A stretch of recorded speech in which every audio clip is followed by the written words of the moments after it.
Speaking of the nation's capital, let's go there now and catch up with the Shadow Health Minister Anne Ruston, who joins us live.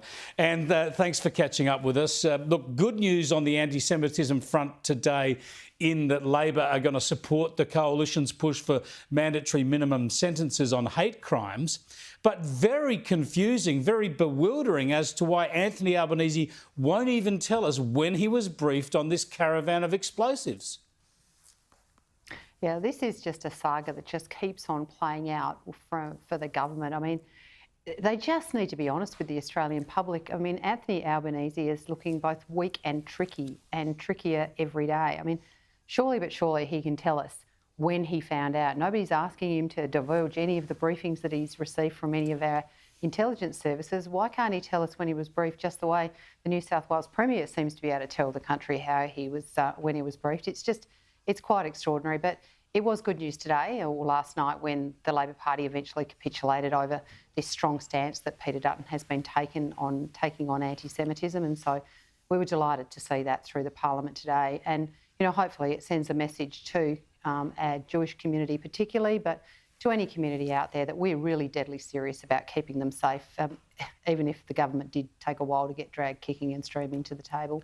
Just on when the Prime Minister was told, though, there's been a development just in the last hour in Canberra in an estimates hearing where the Australian Federal Police Commissioner, Rhys Kershaw, was asked about this, and now he's dragged into the whole game of obfuscation. Have a look. Was the Prime Minister briefed on that incident or the Attorney-General? That question relates to an ongoing joint counter-terrorism team investigation, and according to the briefings I've received, that's not the subject or purpose of today's hearing. And also, I am conscious that this is a public hearing and it's not an appropriate forum for us to provide information relating to an ongoing investigation at this time. Now, Anne Ruston, we all have sympathy for the police there. They all are there in the uniform. They've got a lot to do when it comes to investigating. But no one's asking for any detail except whether or not and when the Prime Minister was briefed.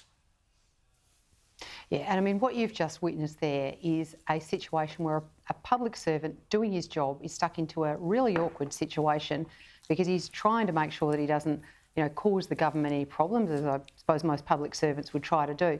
But he's only being stuck in this position because the Prime Minister won't answer a simple question that has got no national security implications, no security implications for the nation. The simple question that was asked quite some time ago was, when were you briefed?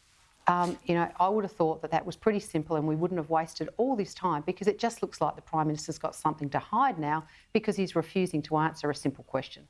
Now, just quickly, because you're a senator for South Australia, as you know, I focus a lot on the energy crisis in this country on this program. We've talked about at least 8 major hydrogen programs, green hydrogen programs, announced with great fanfare by Labor, that have fallen over because the private sector, even with government subsidies, can't make them stack up.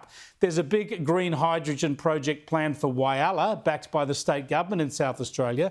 Questions about that now. Does that look like falling over as well? Well, look, it is a really bothersome development that we've seen, but we've known for some time that many of these pipe dream announcements that we've seen come from both the state Labor government and the federal Labor government support are exactly that. They're a pipe dream. I mean, we really do need to be saying to our leaders in this country, in the middle of a cost of living crisis, please focus on the short, medium and long-term goal of making sure that Australians have got affordable and reliable energy.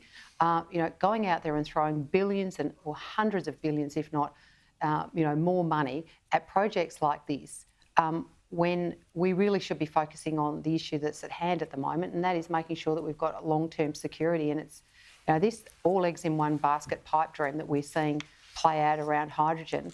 You know, it is a really, really serious issue up in the Iron Triangle around Whyalla. And I think it's really disappointing that the governments are playing games with the lives and livelihoods of people who live up there, who must wake up every morning particularly worried about their jobs and their community and their families. I think it's disgraceful. Spot on, Anne Ruston. Thanks so much for joining us. She is right there. The green hydrogen dream is over. Billions of dollars of your money pumped into it. It ain't happening anywhere in this country. We'll keep on this issue.